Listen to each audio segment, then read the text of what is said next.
Let's talk about load lines. A load line in a bipolar transistor can help you design an amplifier. Let me show you what a load line is and how you can use it. First of all, let's make a plot of the collector current versus the collector emitter voltage in a bipolar transistor.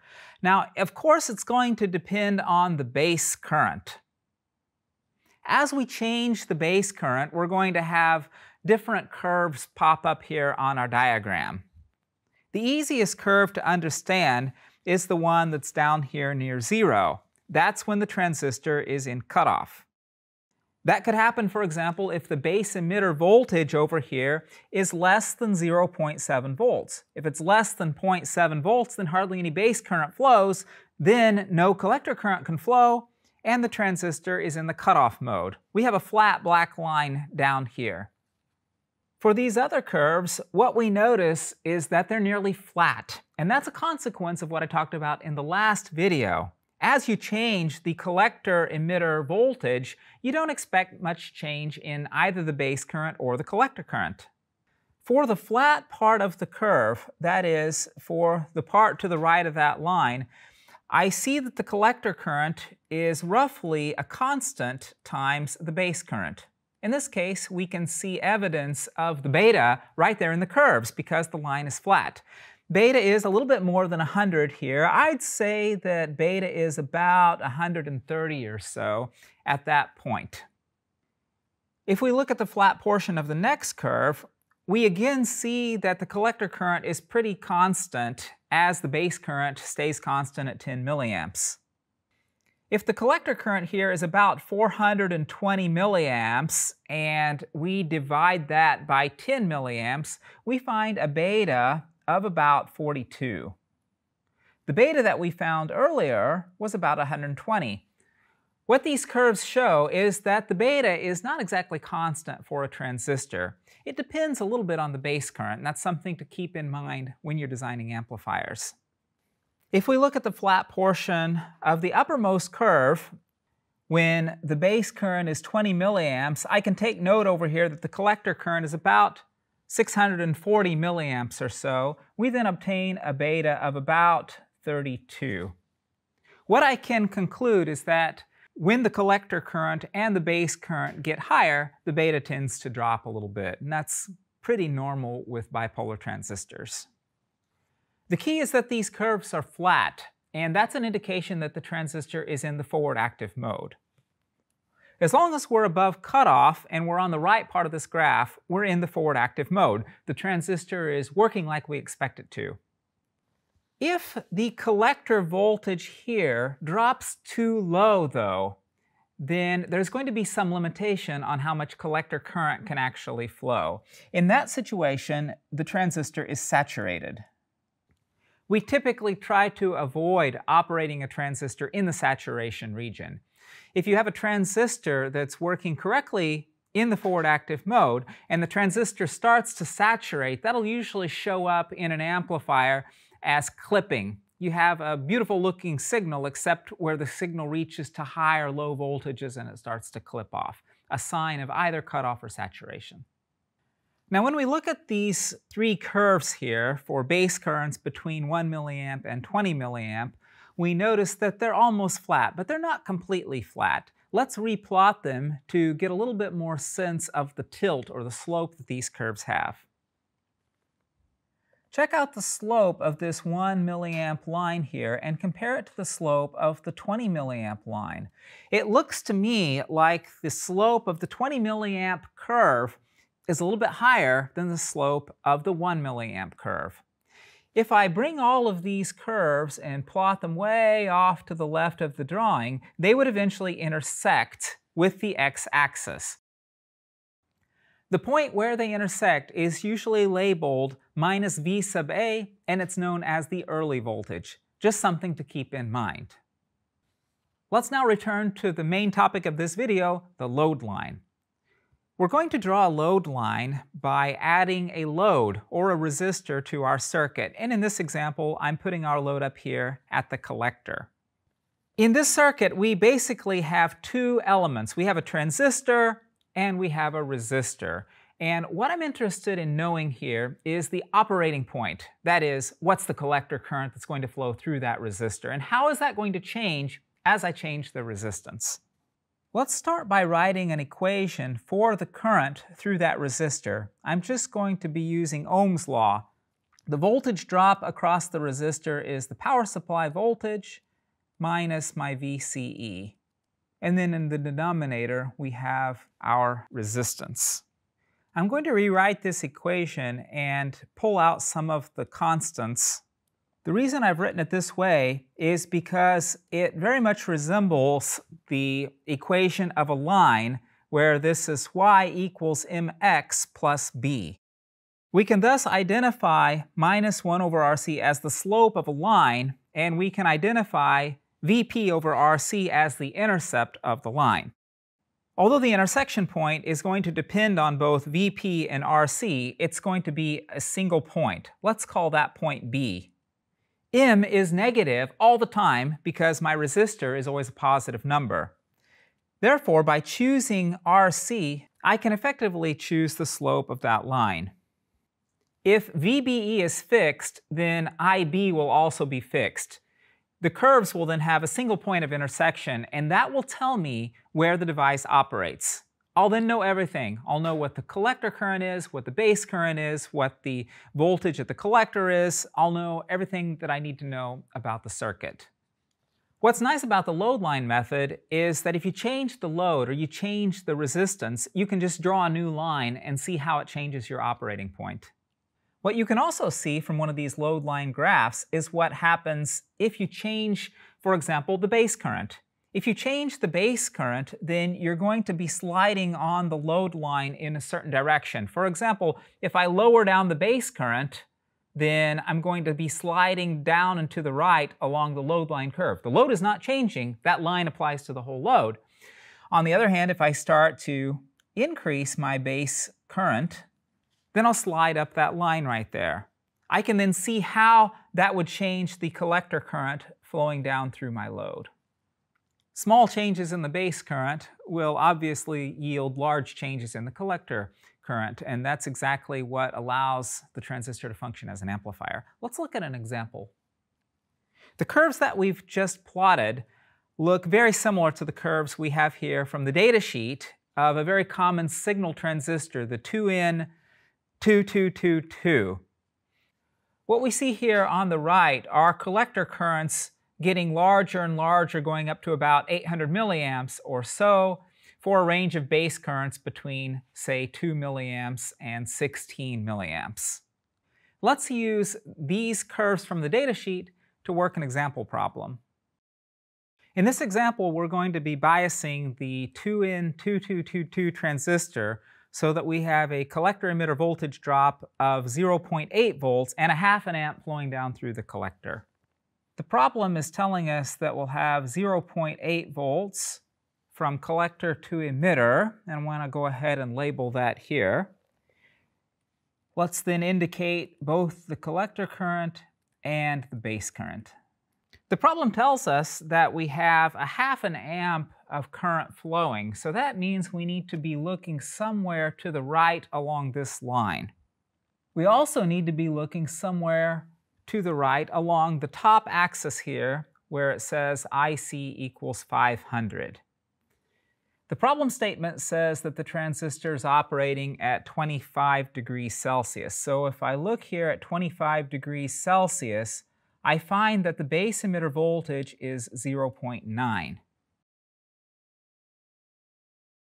Since we want our collector emitter voltage to be 0.8 volts, I need to read up in the vertical direction at that point along the curve. They intersect right here where the base current equals 8 milliamps. Let's now apply the Kirchhoff voltage law from the top down along the right side of that transistor. So we start at 10 volts, and then we have a voltage fall across this 10 ohm resistor. That's going to be 10 IC. We then have a 0.8 volt fall across the transistor, and that should give us my emitter current times my emitter resistance. And let's go ahead and label IE on the graph. The emitter current is just the base current plus the collector current. In this problem, that works out to be 0.508 amps. We can plug in our collector current straight away. That's given in the problem as 0.5 amps. This gives me enough information to solve this equation for my emitter resistor, which here works out to be 8.27 ohms. Let's now find my emitter voltage, V sub E. Using Ohm's law, it's just my emitter current times my emitter resistor that I just found. That works out to be 4.2 volts. Usually when I would find the base voltage, I would just add 0.7 volts to that as a good estimate, but here we know it exactly. It's going to be 0.9 volts according to the graph. This gives me a base voltage here of 5.1 volts. What I'm now going to do is to take this part of the circuit to the left and draw a Thevenin equivalent circuit. Let's do it step by step. First, we have a 10-volt power supply.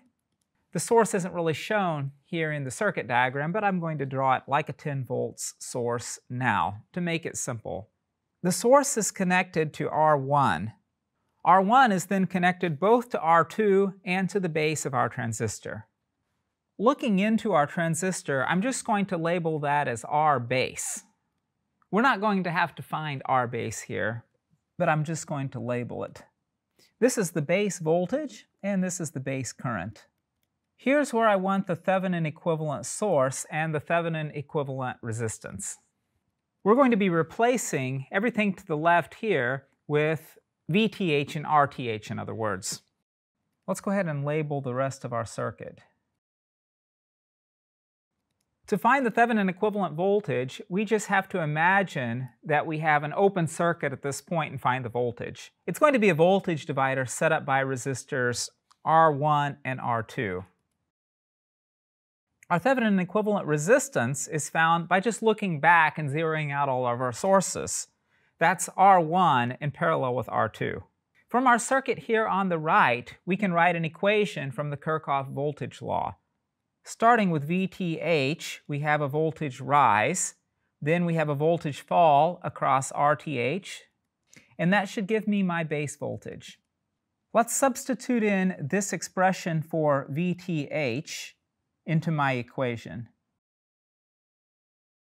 My base current is 8 milliamps, as we found over here. And my base voltage is 5.1 volts. I now have a single expression that contains both R1 and R2, so I have a little bit of design freedom here. Since my emitter resistance was only about 8 ohms, I don't want my R1 and my R2 to be more than about 100 times larger than that or so. Let's then choose R2 to be 100 ohms. R1 then works out to be 83.1 ohms. We've now determined all three resistors that we need for this transistor to work at the specified point. One thing I need to point out, though, is that we've used the datasheet values as if they were set in stone. And these datasheet values usually have quite large ranges associated with them. So if I were to actually pull out a random 2N2222 transistor and try to build this circuit with it and use these resistor values, then I might not get exactly this operating point. So that's something to keep in mind. We're going through this exercise here for some kind of an average transistor. But you have to be really careful using datasheet values and taking them to be exact, because it's going to cause things not to work. For example, here we really want the base current to be negligible, and I've gone through the whole exercise of finding the Thevenin equivalent circuit, and you would not normally need to do that if you're actually designing a circuit, but it's just an exercise. Let's do another one. Here we need to find the load. What load resistor RC is going to give us 5 volts from collector to emitter and a particular current through the collector. Then we'll draw the load line. We know the load line is going to be some line that looks like that. We just need to find its slope and its intercept. Well, one thing we know for sure is that when the collector current equals 0, my collector emitter voltage has to be 10 volts. Because with 0 current going through that resistor, there's going to be 0 voltage drop across it. This means that the x-intercept for my load line is going to be over here at 10 volts. You see, at this point, the collector current is 0. We very easily found both x and y. How about for the other points? We need to use Ohm's law across the collector resistor. Starting up here at the top, we have 10 volts minus ICRC, and that's going to be my VCE. First, we need to know what RC is, and the problem tells us everything we need to know. Let's plug in 5 volts and 435 milliamps into this equation. The only thing left here is RC, and it works out to be 11.5 ohms. I could go ahead and mark it in on my circuit just to remember that RC is now basically a constant. Now for the load line. Instead of treating RC as a variable and the current voltage as constants, I'm going to do the opposite now. I'm going to treat the resistor as a constant and the collector and the voltage as variables. Let's rewrite the equation. Let's now move 10 over to the right side of the equation. Let's now flip the signs and move RC over to the right. I've now brought it into the correct form, y equals mx plus b, which you might recognize as, again, the equation for a line. We could plug in values now. We have minus 1 over 11.5, and then over here we have 0.87. B is my y-intercept, and that's going to be 0.87, really close to 900. I already know my x-intercept has to be 10. And this ratio right here does work out to be 0.9 over 10. This line applies to this particular resistor. The resistor is associated with an entire line, so there could be a lot of different operating points here depending on the voltage that I put on the base of that transistor. For this particular load line and this transistor, the base current should be 10 milliamps. There'll be a particular base voltage that gives 10 milliamps. And now I can imagine what would happen if I have an AC signal added to it. As the base voltage increases, then the base current also increases. As the base current increases, it moves up the load line. On the other hand, if the base voltage decreases, then the base current also decreases and we move down along this line. Moving up or down along that load line causes large changes in the collector current, and that's how the transistor functions as an amplifier. Let's move on to example 3. In example 3, we've added a load resistor onto our circuit. Let's assume that the load resistor is 11.5 ohms and draw a new load line. Let's start off by go ahead and labeling that load resistor 11.5 ohms. We already have the load line calculated for this particular collector resistor. The question here is, how's the load line going to change because we've added the load resistor R sub L here to the problem? Well, let's first consider what our old slope was. What's the slope of this black line, our load line? That was the situation without the load resistor. Well, it was just minus 1 over RC. In this case, it was minus 1 divided by 11.5 ohms. Our DC operating point with the load resistor R sub L has to be exactly what it was before. That's not going to change because the capacitor there is going to block any DC signal. It's going to block any DC offset, so that point is fixed. The question here more or less pertains to what happens when you have an AC signal going through the transistor. We're no longer going to be moving up and down this black load line as we would have in the last example. We're going to now be moving up and down a new load line that has a new slope. And what is that new slope? Well, from the perspective of our AC signal, we no longer have just RC.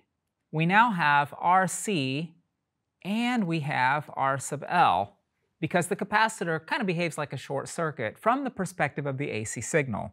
So let's go ahead and just write it like that and plug in values. And let's go ahead and draw our line. So we now have a new load line with the same DC operating point. When I apply the AC signal, I'll be moving up and down this AC load line. If my capacitor is too small, then I'll effectively have a high-pass filter at the output that will cause my AC load line to start to look more and more like my DC load line. So provided the capacitor is large enough, the gray line will be applicable to this circuit. In the next video, we're going to take a step back and look at some circuits made with PNP transistors. We're going to bias some circuits, and then we'll be making some amplifiers.